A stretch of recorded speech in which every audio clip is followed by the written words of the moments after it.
And Rich, you are clear to start whenever you want. Thank you. I'm going to go in right now. Good evening, everyone, and welcome to the January 30th, 2023 meeting of the CB6 Housing and Homelessness Committee. My name is Rich Mintz, and I'm the chair of the committee. Tonight, we are joined by Community Associate Jesus Perez. This meeting is called to order at 6:33 p.m. As a reminder, New York state law now requires all community board members to have their cameras on and their first and last names displayed from the time the meeting is called to order until the time the meeting is adjourned. If your camera is not on and your name is not properly displayed, you cannot count towards quorum. Members of the public, you can raise any questions or comments that you have through the Q&A feature of Zoom. If there is time following the committee's discussion, we will field questions from the public. We need a volunteer to take minutes tonight. If you can take minutes, please raise your Zoom hand now.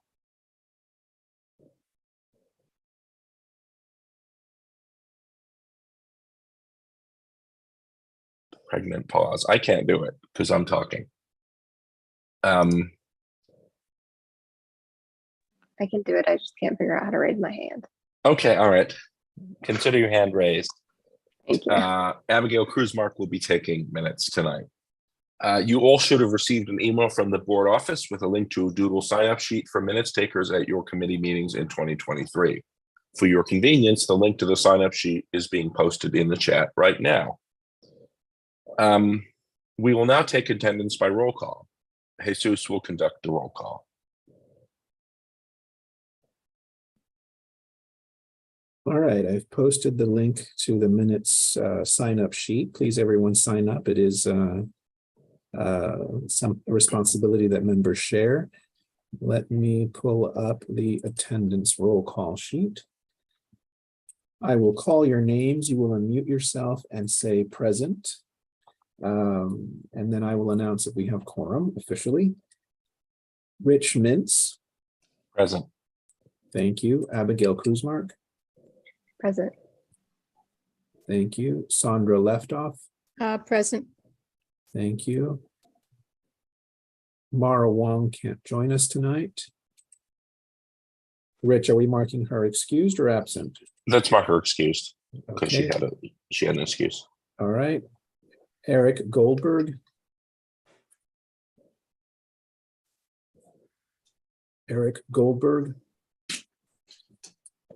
Folks, by the way, I can't see you, so if you're all right, I don't hear Eric, so I'm assuming not here.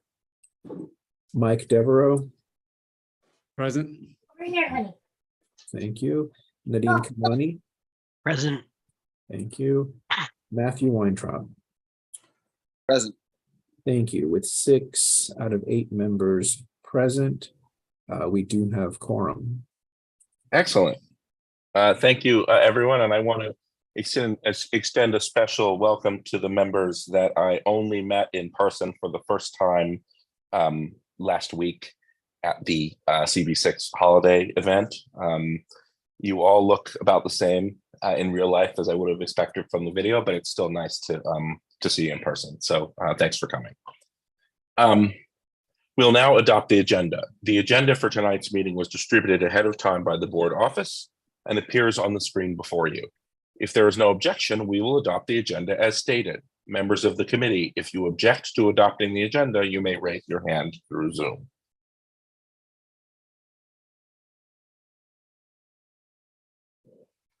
Seeing no objections, the agenda for tonight's meeting is adopted.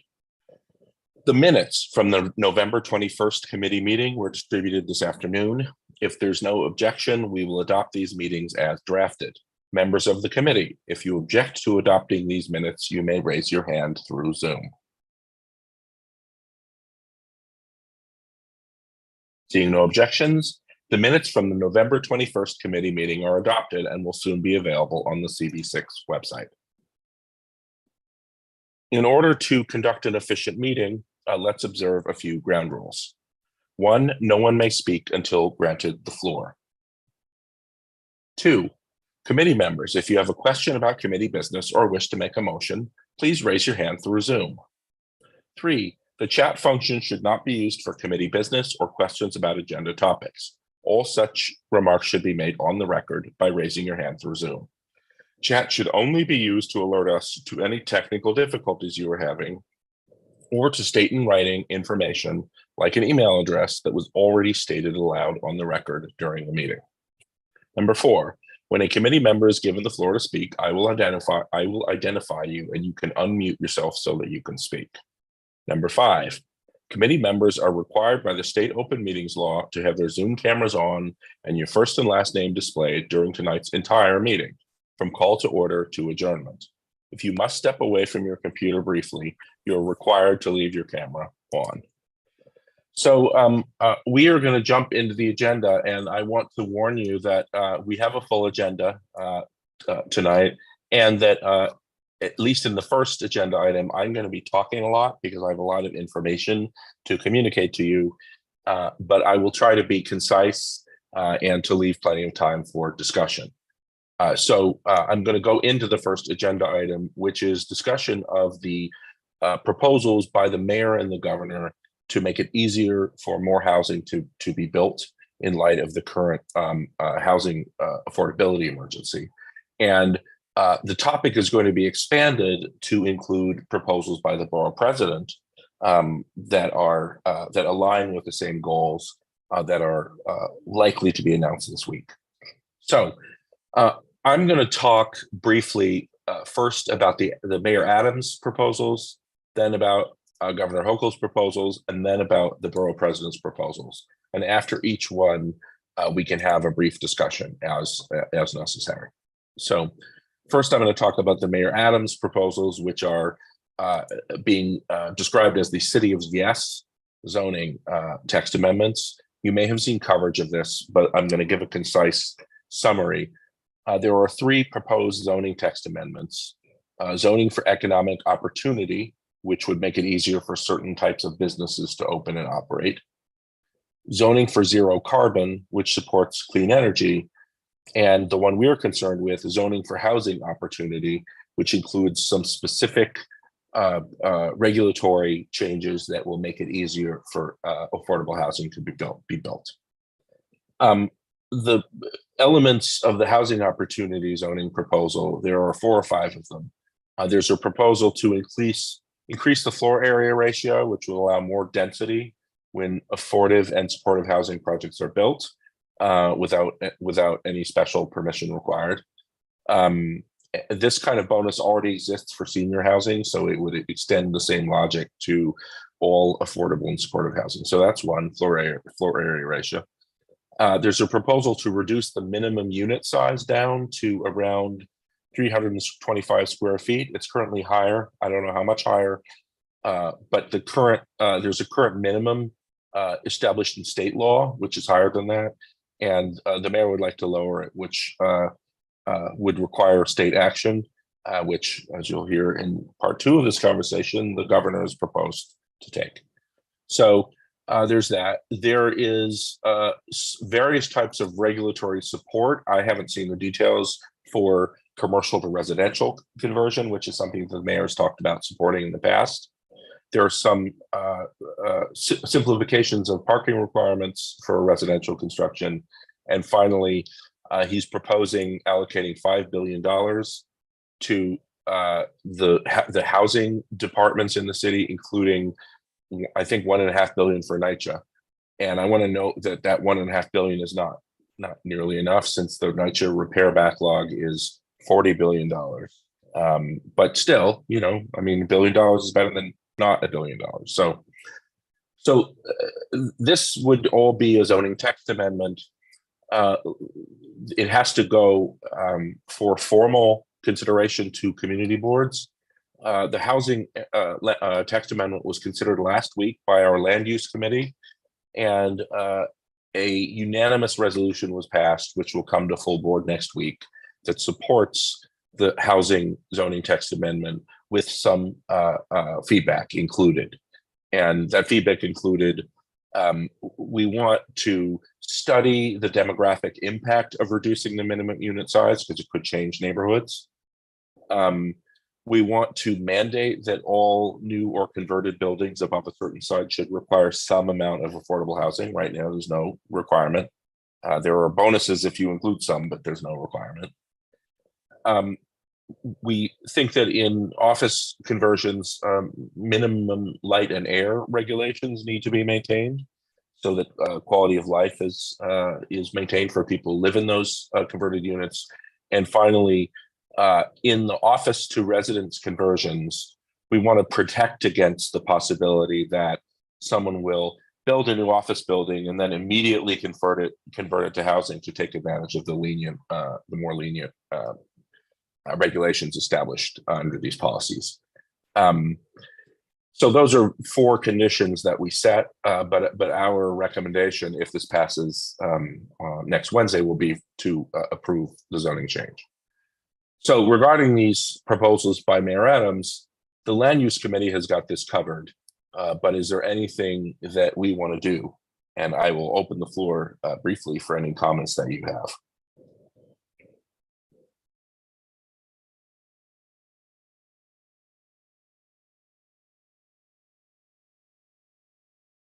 Sounds like the consensus of the committee is that land use does in fact have it covered, and that no one here has a strong objection to supporting the zoning for housing opportunity proposal. I want to note that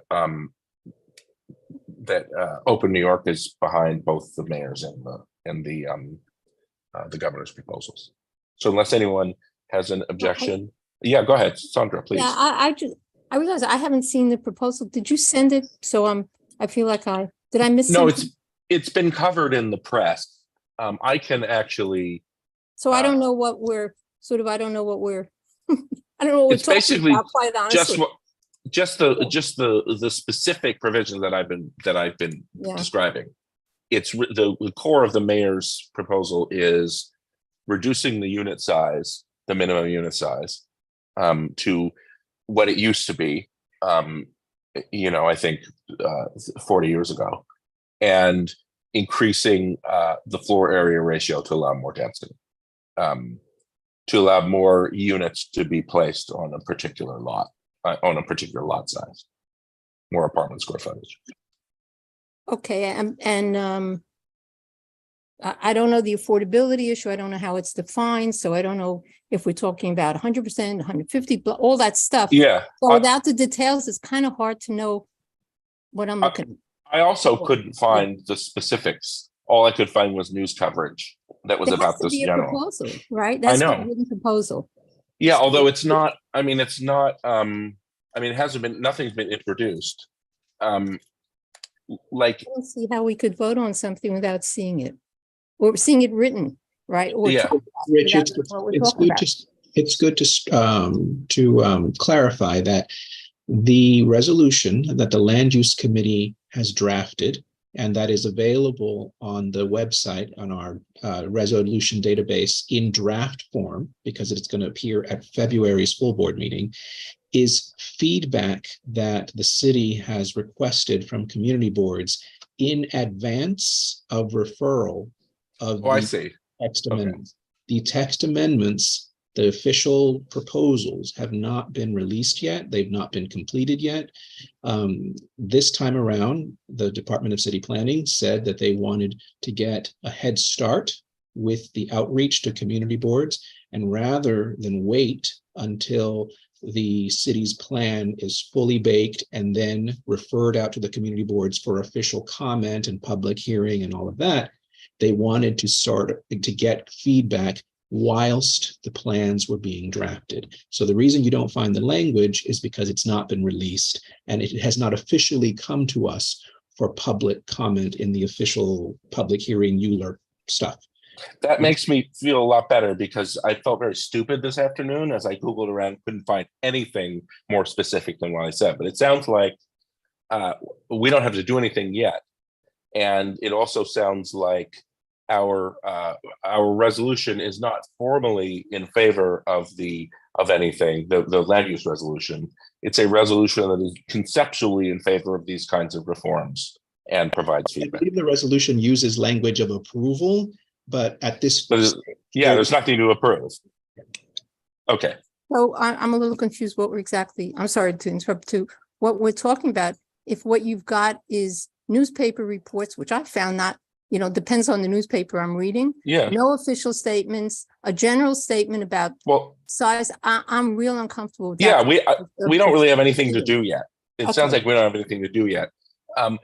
Most of what I read came out of the mayor's press release about the Whatever. specifics, but like since there's no text, we can defer action until we have some. Sounds like. Yeah, he tends to lack in details anyhow, in general. So to Yeah. be in a situation like that is highly questionable. I am going to steer carefully around any political questions and just talk about the facts on the ground, and move on to the governor's proposals, which also are not. Rich, Go ahead. I'm sorry, Rich. Before you move on, I will remind members that on our website, if you go to our website, you can, in the announcement section, we've been running this for several months now, all the information that we have, not press reports, but information from the city that we have about this City of Yes initiative, all the proposed zoning text amendments, including zoning for housing opportunity, which Rich has summarized in his presentation just now, and information sessions on video that you can see, older ones. So that can give you more information about what these proposals are in anticipation of them being officially released at some time this year. So for folks who are wanting to bone up on that, on our website, you can go to the announcements section, just scroll down, and all of the information that we have from the city is compiled for you there for your convenience. Perfect. Well, so we have resources, but I assume that since nothing's been written, there's no real substance there yet. It's more substantive than what the mayor said, but since there's nothing's been written into a resolution for him, right? What do you mean nothing? No, nothing has officially come from the city that could be referred to a community board yet. Right. That's what I mean. All right. So we'll take it up again next month when it's more fully baked. We are in a similar situation with regard to the governor's proposals, which have gotten a lot of press. None of this has been digested into legislation yet, because it just came out in the state of the state. But there are 5 main planks to the governor's proposals. One is mandating municipality by municipality statewide that every municipality hit 3-year new home creation targets, with higher targets in the urbanized areas served by the MTA, which include New York City. That higher target is 3% new homes over 3 years, with extra credit for affordable housing. We don't have details on how much extra credit, and with some streamlined environmental review for projects that are affordable housing. What that would mean for New York, given the current number of units and recent permitting patterns, is that it would mean 100,000 units over 3 years, which is about 50% faster than the market is currently permitting housing. So it's not transformative, but it would be significant if it happened. And the lever that the state has under this proposal is that if a city doesn't meet its targets, then projects that are otherwise approvable will be automatically approved by the state, unless the city takes certain actions to liberalize zoning, similar to what has been signed into law in California that is currently starting to generate more approvals. So that's number one. It's the establishment of targets.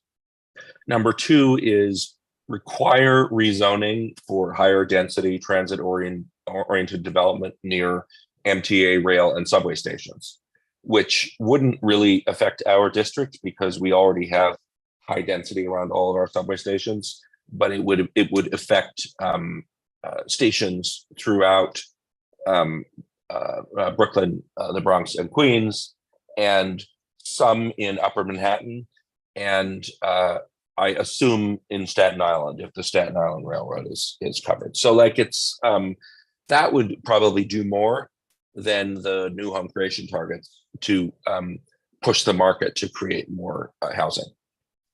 So that's number 2 of 5. Number 3 is like we were talking about earlier, permit the city to increase floor area density if it wants to, in situations where it wants to. Liberalize the regulations that govern commercial to residential conversion, which also dovetails with the mayor's proposals, and legalize basement units that already exist.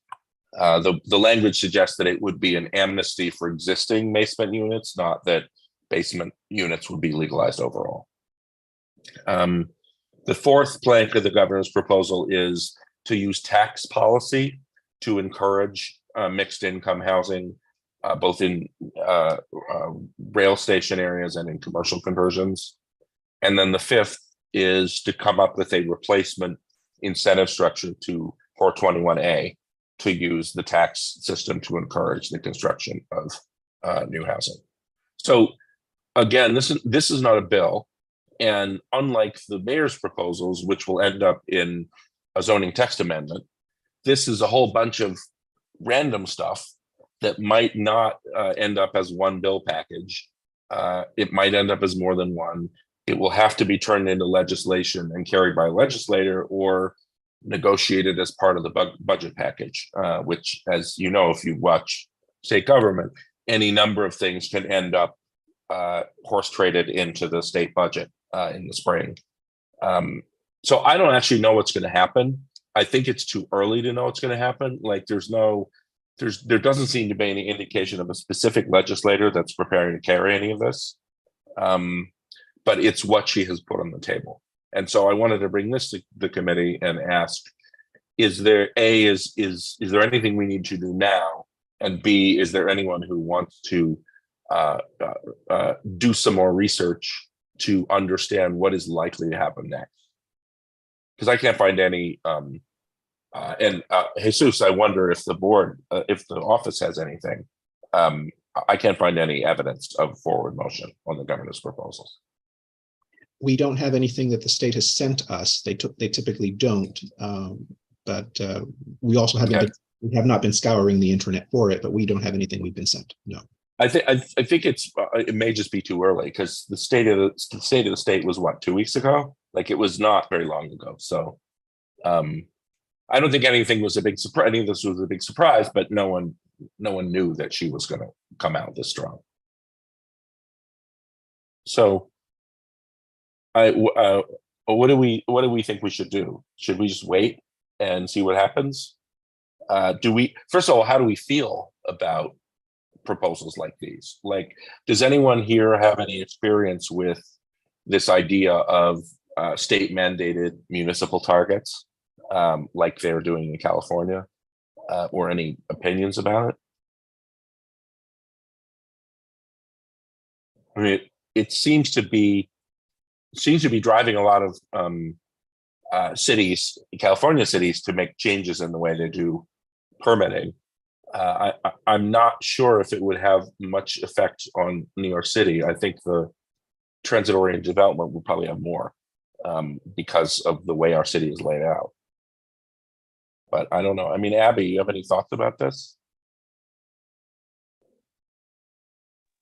Other than having like read a few court cases in law school, not really. Yeah. Sorry, I'm not much help. I think it might be helpful to connect with our assembly person who would be involved, I guess, maybe at the state level, but other than that, just to see what's likely to happen. Right. Like, as opposed to sort of like waiting for it to sort of like put out feelers now. Okay. All right. I can take that on as a responsibility to reach out to the assembly. our assembly, whatever they call them, community relations people. Yeah. How many assembly members do we have now in the district? 2. Is this the who are they? It's assembly. It's Alex Flores is one. Yes, we have, by the way, just as a reminder, we have all of them listed on our website under the district profile. I will You always just need keep that beating running the on a drum. loop, don't you? I will keep beating that drum. For our state Hang state assembly people, we have members. We have Alex Boris, who is the assembly member for District 73, and we have Harvey Epstein, And Harvey, assembly yeah. member for District 74. In the redistricting, we got fewer, so we used to have more. Yeah. We have 2. We also have Okay. 2 senators, Liz Kruger and the new Kristen Gonzalez. So Yeah. All right. Well, I'm guessing that Kristen Gonzalez will also be aggressive on this, so I'll probably reach out to her office also, given that she represents my part of the district.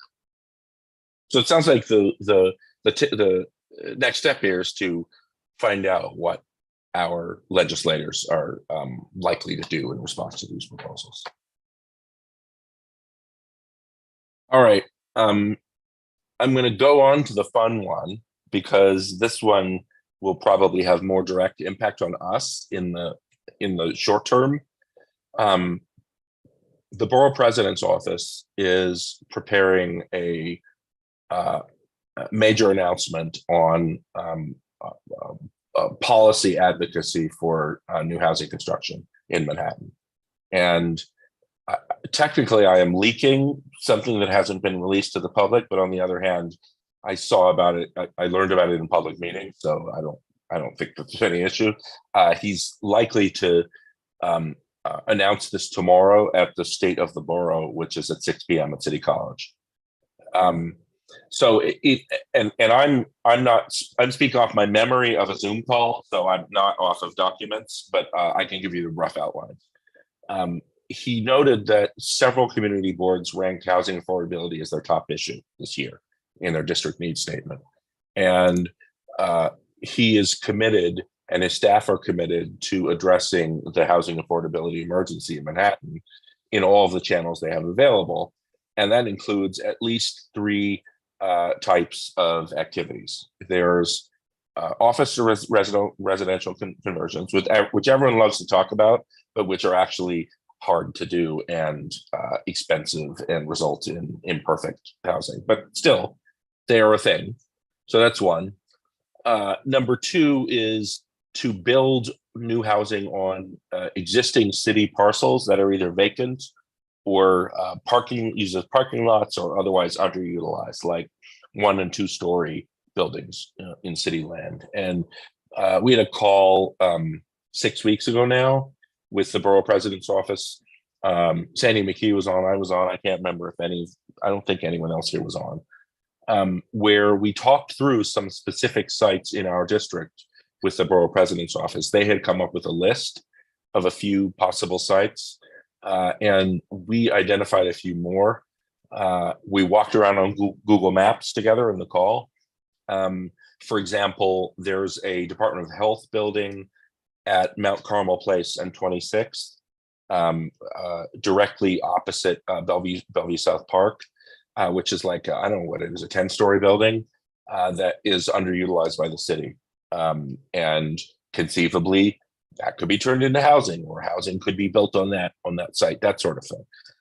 And then the third category is there are thousands of parcels around the city that have 1 or 2 stories on them that are already zoned for more. And one example that was actually in the deck that they presented was at 23rd and 3rd on the northeast corner, the building with Amalgamated Bank and Tap Room 307 in it, which I can see out my window. So that was kind of fun.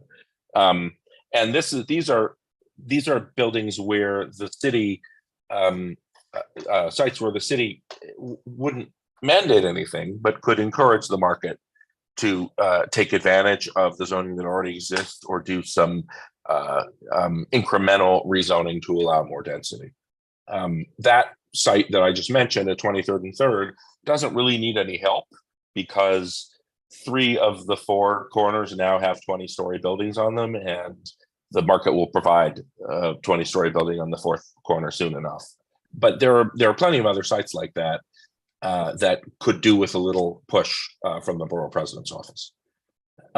He thinks that they will end up building 70,000 incremental units over the next few years through this initiative, which is a big number.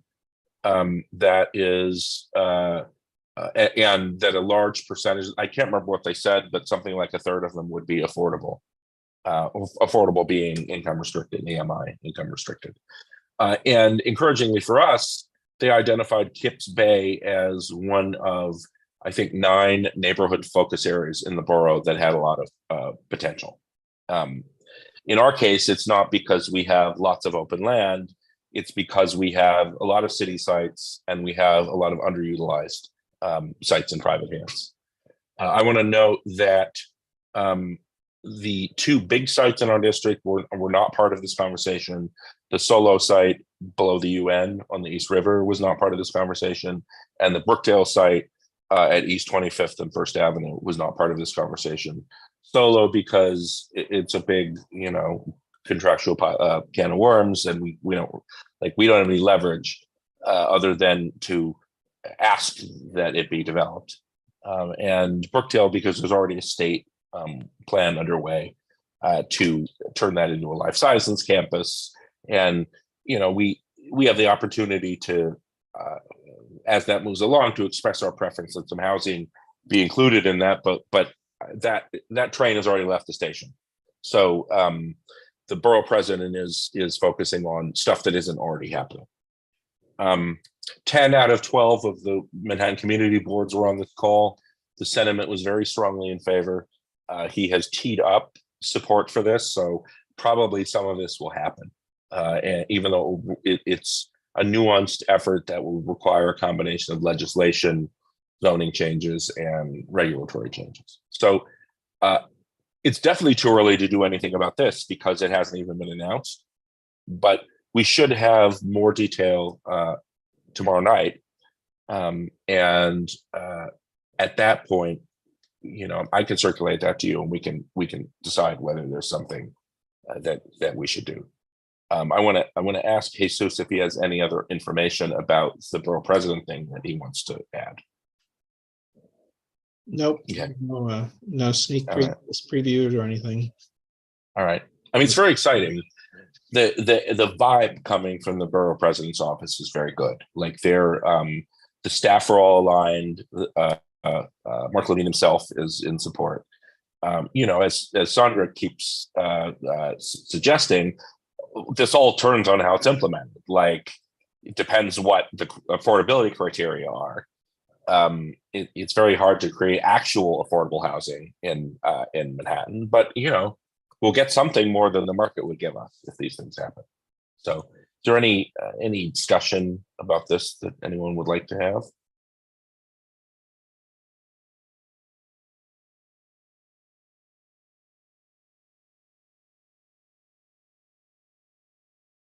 All right. Well, that's the those are the 3 proposals. I did want to share. We got some public comment in advance from a member of the community, Nancy Sharon, which I would like to summarize for the members because it touches on these items. She said she's obviously generally in favor of affordable housing and supportive housing. She encourages us to push the city to directly subsidize the construction of affordable housing in high cost parts of the city, like Midtown, because the record shows that mandates and tax incentives are not enough to result in the level of housing construction we need. She encourages that when adaptive reuse from office to housing happens, that nonprofit or for-profit organizations take over the management of the building to make sure that the right mix of housing and services gets maintained over time. she said she's opposed to the floor area ratio change because she's concerned it would result in too much density in places like Midtown. So I looked into it, and it looks like the state change would permit the city to raise the floor area ratio in certain specific areas or instances, but it wouldn't lead to any sort of citywide change. But we should consider putting a provision in any future resolution that specified limits on where that density increase should be permitted.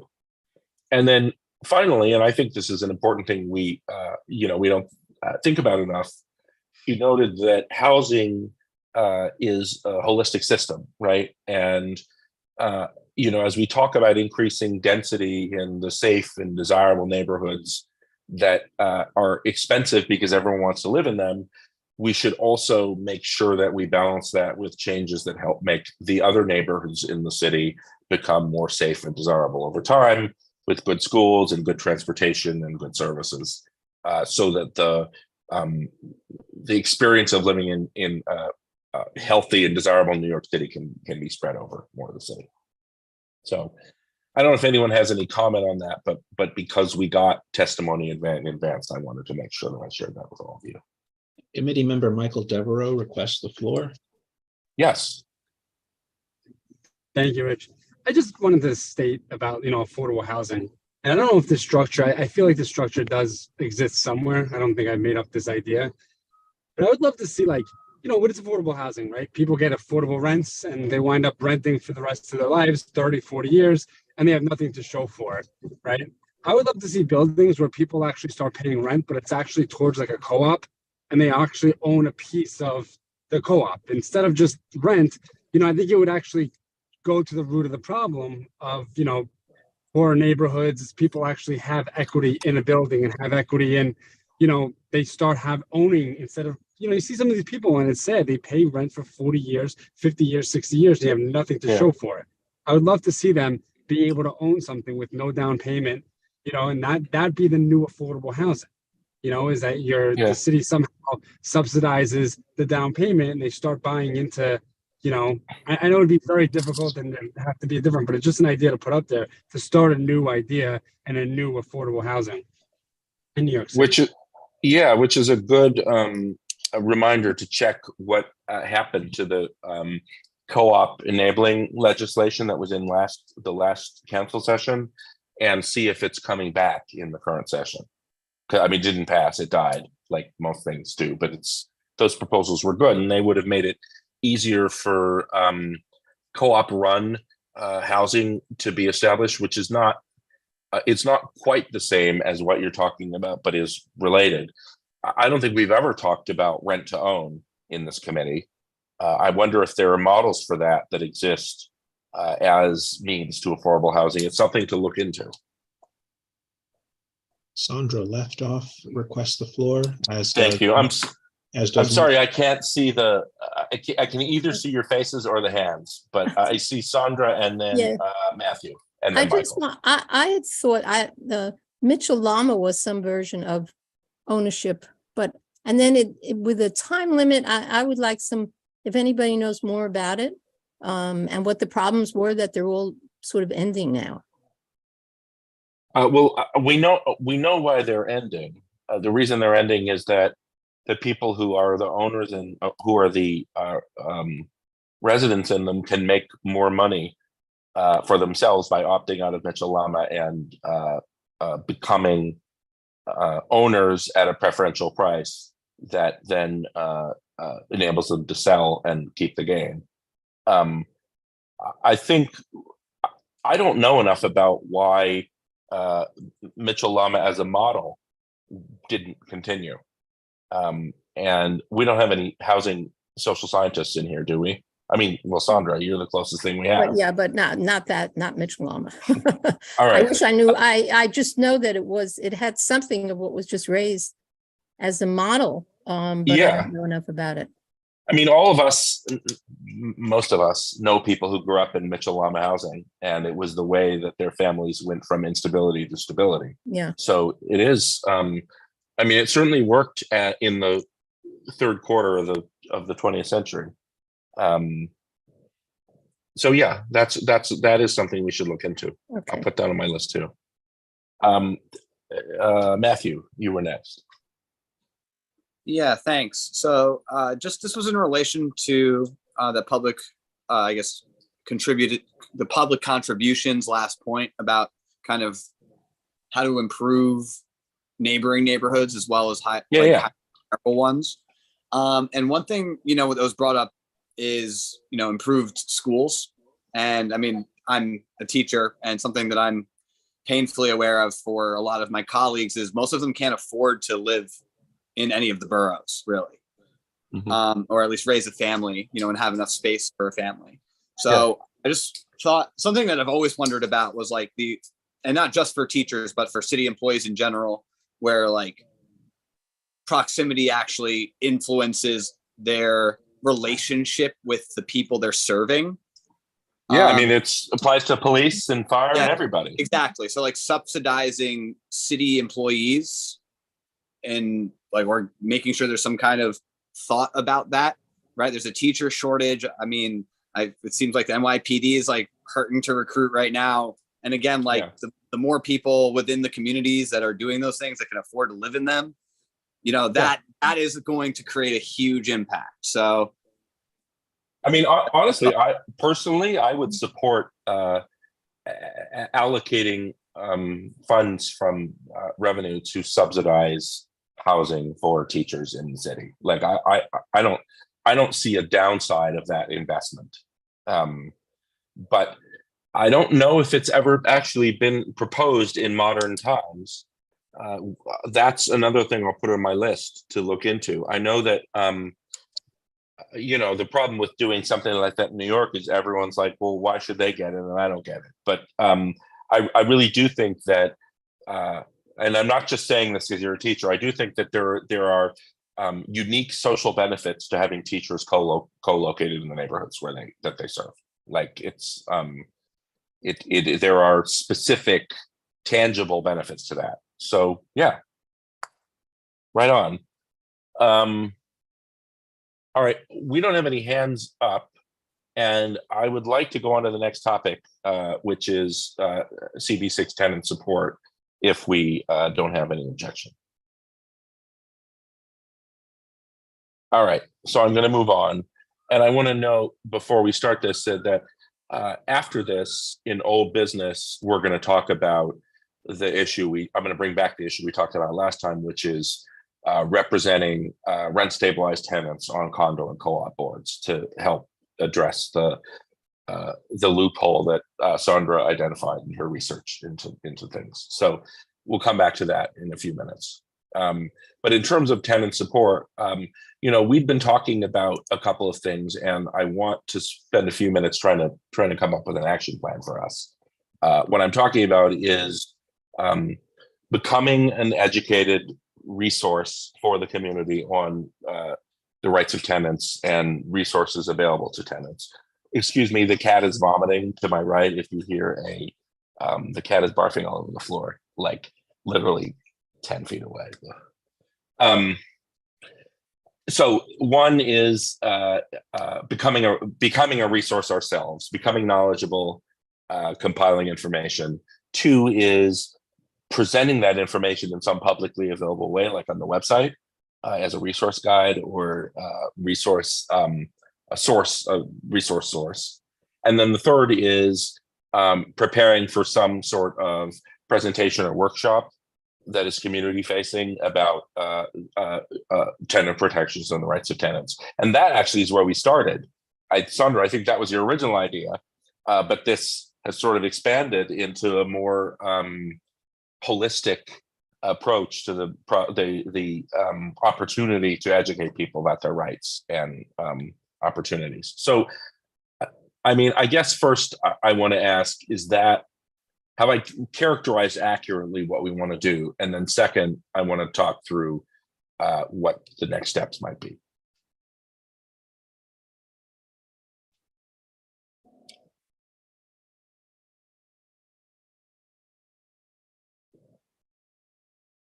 Well, nobody's mad, so I must have reasonably accurately characterized it. So, I mean, it sounds like there are two parallel activities, right? There's developing expertise, compiling information, basically building a big document, which we can use as a reference and as the basis for some information on the website. And that could be a team effort, but we probably need someone to lead it. I mean, we can even do it in a Google document together, but someone's got to be the adjudicator of what goes in there. And then the second half is actually preparing for some sort of public workshop. And well, that's probably a couple of months down the line because we need to figure out what we're going to say before we say it. And we need to sort of scope out the issues and figure out who the experts are and find some people who can join us. We probably need to get a date on the calendar because given how hard it was to reschedule this meeting, it's obvious that the community board books everything centuries in advance. And so I'm looking on my screen at Jesus, who is the keeper of the calendar. And my question is, what do we need to do to do the advanced planning for a public event? Public events can be strange in that sometimes setting a date on the calendar might not be great. I have seen some CB6 events get put on the calendar and then they're not ready, and then we had to take it off the calendar, and sometimes notice has already gone out. We want to try to avoid that. I'm thinking in terms of making sure that we're not conflicting with other community board activities or killing the staff more than public notice at this point. Oh, okay. Well, you would give me a list of dates that you think you may want to have your function on, and I can let you know whether that would work or that would not. Do we, Sandra, I'm gonna put you on the spot in a minute to get your thoughts since you've been talking about this. Are you thinking that we should do a sort of experts testifying to people in a group Under oath, or under oath. Yeah, or that we should do some sort of participatory conversation where we are the facilitators? What do you think would be most useful? Well, it's funny, because we've talked, I think this started when we talked about good cause eviction. Yes, and it we had did. that thing in the spring, I think people got even amongst ourselves, got the opportunity to talk about the impact of market rate rentals on their lives. I thought it was a really good conversation and something that people needed a forum. And I think we had hoped at that point to do that as a forum. I thought it would be extraordinarily worthwhile. Right. And I know I for a while pursued the issue of good cause eviction, which isn't really not going anyplace. Yeah. You should have advocated harder, Sandra. I'm sorry. You didn't pull it off. I know. Well, yeah, right. There's a lot of clear opposition to that one, but though I do love Kruger's office, her office is great on that. And so, really it depends on where people want to go. Do we want to give? I'm always a big fan of community participation, right? And I'm not top down at all. I'm really lateral. And so I think the more we don't talk at people, but we give people the opportunity to talk, the more we learn and the more they get a chance to understand the position that they're in. So that's not what you think something where we convene a community conversation where people can talk about their own tenant experiences and the areas in which they think tenants need support that they're not getting.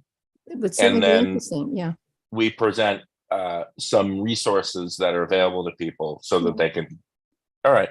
Yeah, I mean, I think that would be, and there's two different issues. One is the ones for the, the rent, all the rent regulated people, and the other is for the market rate. And unfortunately, we don't see the commonality of it. Although both are under power structures that have obviously very similar roots, but we don't act communally about that.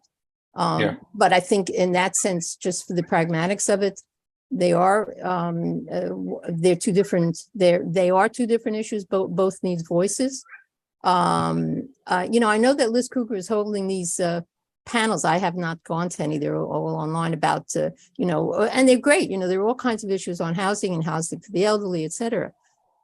Aging in place, and so on. I'm just going to tell you, I originally came back on the community board. I'd been a public member some years ago, but I was very concerned about what happened during the pandemic to the voices of older people in their homes and so on, that they didn't have a place, that they were stuck in some very scary, very difficult ways.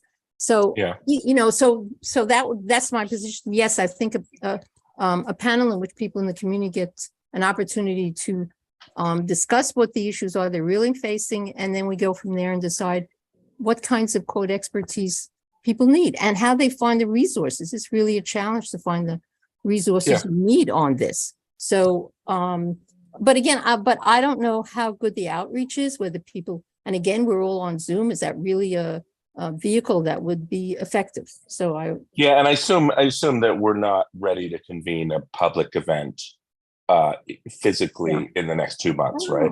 Yeah, not in the next 2 months. I don't know. As we move on a bit more by the springtime, certainly we might want to. Okay. So that would be one. That would be a great format, I think, of the community members telling what their needs are and go from there. Yeah. Okay. All right. Well, should I take as an action item to write up a description of what this kind of event might be and circulate it among our committee? Sure. And see if we can come to some kind of consensus. So that's all right. So that's stream one. Stream two is let me just also say, you could just go back to the good cause eviction. Oh, that's as true. A starting point, right? That was a great starting point last time for us as a group. When was that again? When was that? That was it was last spring. Okay. And I think we got to, people actually spoke what their experiences were and et cetera. So we sort of were mapping it out at that point. Who facilitated that? Who was I think God was in charge. I don't know. Oh. You started some, I can't, that's a good question. I don't remember. Jesus was there. Jesus, do you remember? I believe that was one of the nights that Rich was out and Abby was chairing in his stead. If you're talking about the account that Eric gave about his experience as a market rate renter. Yes. I believe that was the meeting that Abigail was filling in for Rich. Yeah, I because I know that happened, but I didn't see it. I guess I can watch the video. What I would say, because I've been listening very intently, trying to sort of figure out exactly what this event or initiative or whatever it is like actually going to be. If it's going to lean into sort of giving individual help to people's individualized housing concerns, I would probably steer away from that, because the office sometimes gets is contacted by constituents that have housing. Impossible constituent service requests. Not a lot. We don't get the majority of the things we get are things like quality of life issues, not necessarily literally housing catastrophes, but we get some. And what we have been trying to do is apply a more organized way of addressing them by actually writing down best practices of, okay, if someone is facing an eviction, what can we do? If someone is facing tenant harassment, what can we do? If someone is just looking for affordable housing, what can we do? That is something that the office is building. And I think, we have, pretty much under control. If that's where this is going, the office kind of already does that. So I would advise against that. If you guys want to suggest that maybe we promote that more, I don't know, but If you guys are looking more for like policy, in a policy direction, you want to advocate for good cause eviction, okay, that's, you know, Yeah. something you might want to do is like a public hearing. The city always wants us to have more official public hearings. We don't really have them very often, other than like at a ULURP or maybe a budget public hearing in September or October every year. The problem I've found with public hearings can sometimes though be that, you know, people come and they, you know, state their case, but then they sort of want to see, oh, what then, you know, what now? That's, you know, that's where the complicated part is. But an official public hearing is always something to consider, because then people can come, they can state their own anecdotal case, and you guys can sort of see if you can find something that ties them all together, that, you know, some sort of fix or something that the board can advocate for, and, you know, go from there. So it sounds like then there are two things. There's the sort of the public hearing, which is like an airing of grievances with the aim of coming up with some policy recommendations or of advocating for policy. And then there's the serving as a resource, which you're saying the office already essentially has a playbook for addressing constituent needs. Is there any value to making that playbook available in some publicly consumable online format, or are people just going to call you? I would need to review it again, because it's written in such a way that a city employee, like community boards are, would use it to liaise with members of the public. I'd need to review it to see if there's something that then we can create a document that would be more public facing, or maybe a section of the website, so that people wouldn't even need to call us. They'd go directly to the website, and then they could sort of follow the steps and help themselves. Honestly, I would support the idea of a section of the website, because then it can easily be updated to evolve. And I don't think any other community board that I know of is doing anything this sort of proactive to get information out in an organized way. Although you deal with more of them more often, you may know something, but I haven't seen anything. There are 59 of them. There are 58 others out there besides us. So I don't want to speak in such generalities. I mean, I only ever think of the 12 in Manhattan. The other ones are like a foreign land. Right. We have one of the better websites, and certainly the best looking one in the city. But I have seen some other community boards that do have some interesting information on various topics that we do. Okay. But all right. We can look into that. Right now, we're still down an employee, so you get this. Yeah, no, I understand. That's why I got the script for this meeting, and it said, Jesus will do this, Jesus will do that, Jesus will do the other thing at the top. Yes. All right. So it sounds like the action items coming out of this part of the conversation are for me to sketch out what a public event a public hearing might look like, and then for Jesus to take a look at the resources that you've created. And I might poke around and look at, see what other resources are available online directly from other community boards.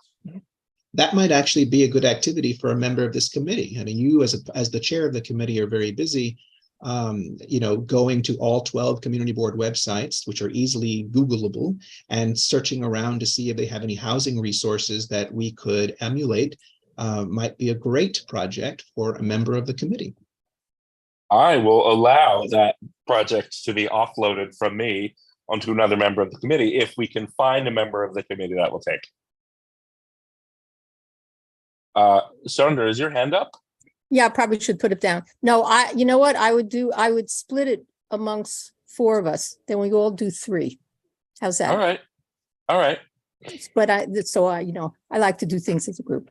So, you know, if there are 3 other volunteers, I'd be happy to be one of those 4. All right. I see 2 nods. Sandra has volunteered. Michael is nodding, and Matthew was nodding, I think. Nadeem, Michael, and Sandra have their hands up. Oh no, and Nadeem was nodding. Okay, great. So we got. You have 4. We got 3. No, we got to have 4. Um, Somebody else got to volunteer. Abby? All right, that didn't take much arm twisting. All right, so we have 4. And wait, we could do this easily. Jesus, did they go from 1 to 12? How does the ones in They go from 1 to 12, and there are only actually 11, since 6, we already know what we have, and not much on the website about housing sources. So there'd only be 11 to look at. So you go from 1 to 12, from the bottom of Manhattan Community Board 1 to the very top tip of Manhattan Community Board 12. Okay. Just a question, is everyone here comfortable working in a shared Google Doc? I see one nod. Sandra, are you? No, I don't even, my don't students like tell it, me how to okay. do it, or my grandchildren. I know, that's all right. I don't want to, That's all God right. knows, I don't want to put a burden on you. You've got if you have a workflow. All right. So how do we divide them up? Here's one of my thoughts is to do, since I was going to say, do 1, 2, 3, 4, 5, 6, but then you're going to be located in a particular area. So I would think of it like 1, 4, 8 or something like that. So you're in different parts of the city and different structures. So that would be my inclination. All right, I need a new piece of paper then. So Sandra, I do 1 for, I don't know. give you, why don't I give you 1 for 10? Sure. So that you have like 3 different parts of the city. Sure. Ned, how about I give you 2, 5, and 11? Sounds good. All right, Michael, how about I give you 3, 7, and 12? 3, 7, and 12. Got it. Yeah, I'm writing this down. And Abby, what's left? 1, 2, 3, 4, 5. Abby, you're getting 8 and 9, which are not exactly next to each other, are they? 8 is Upper East Side, 9 is Harlem. Yeah. All right, you can have 8 and 9. All right, so that's that. All right, this is gonna be good. This is gonna be good. I'm happy about this. All right, so the only other thing that I'm gonna move on to old and new business, and I'm gonna raise the first item of old business myself, which is we had talked about possibly putting together a resolution to encourage or mandate that condo and co-op boards have a representative from among their rent regulated tenants. And I just wanted to check in and see if anyone had done anything on that, or if that's still a thing that we want to do.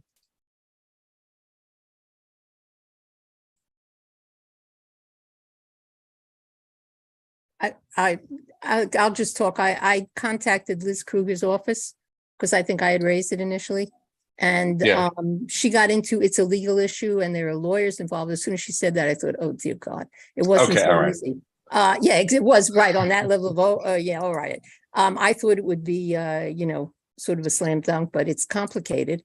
So if somebody wants to take it on, it's certainly worth doing, but I backed off it once I heard the lawyers really involved in this one. A lawyer on this would be great if somebody is a lawyer here. And it certainly needs to be done.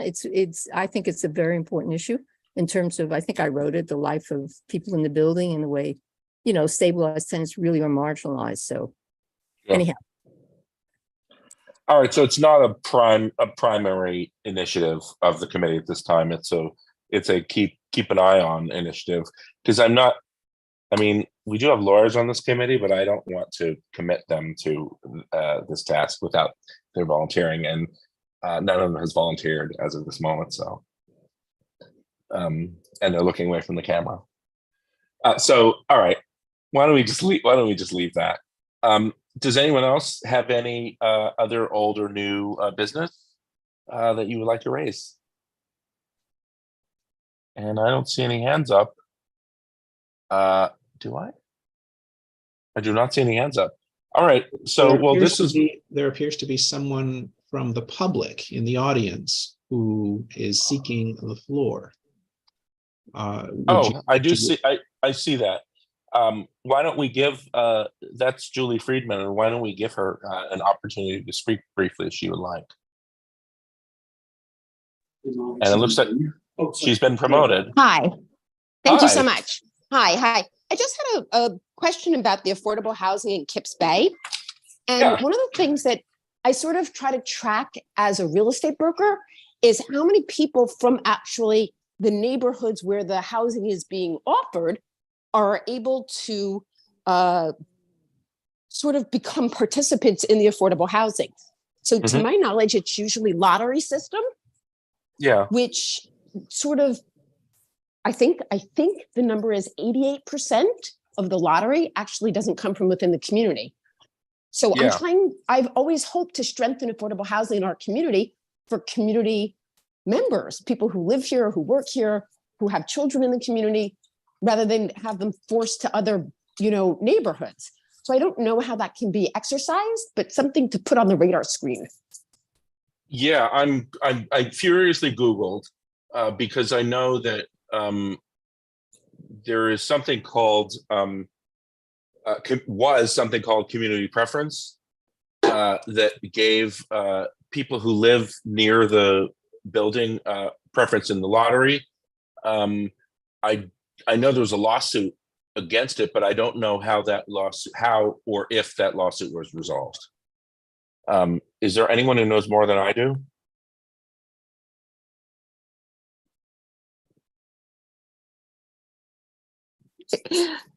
I Right. don't think so. Yeah. Yeah. I don't actually know whether that lawsuit led to anything, but we can do some research, and the office can get back to you. I'm making a note. Right. I just feel like if you want community support for a community initiative, then let's make it for the community, or mandate, 50% goes to a lottery within the community and then 50% outside. I don't know how you're going to sort of navigate that public domain, but Yeah, let's try to strengthen Kips Bay. If we're going to do Kips Bay, let's try to strengthen Kips Bay. It looks like that was the policy, but it's hard to figure out what is formal policy and what is just sort of habit. So it's something that would be good for us to know more about. So we will do some research. Are you willing to give your email address in open court, or would you like to email it to office@cb6.org? Info. Sorry. It's Go fine. ahead. I'll send it to Jesus. I'm sure I'm on there already, but I'm happy to send it off. Okay. All right. Sorry. Info. Yes. Thank you.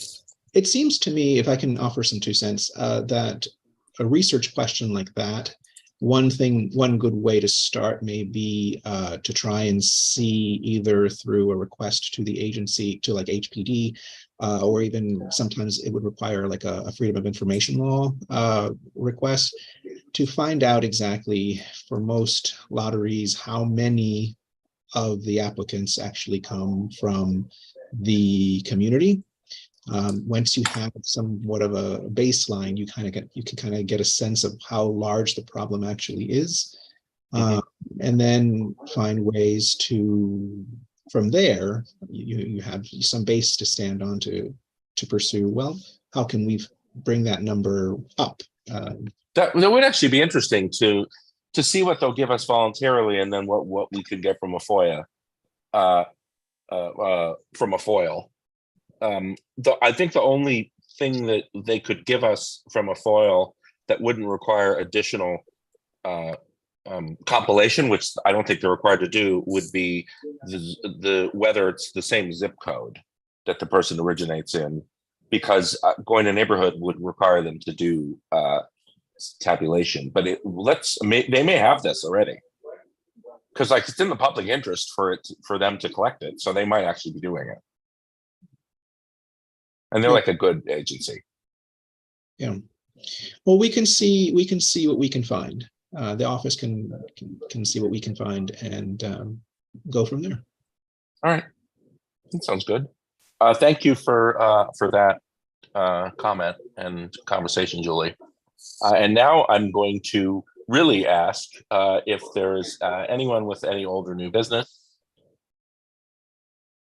And seeing none, Do we have a motion to adjourn? I'll make a motion to adjourn. Thank you, Sandra. Sandra has made a motion to adjourn, and seeing no objections, we are adjourning the meeting at 7:43 p.m. Thank you, everyone, for meeting in an unusual time of the month. Have a good night.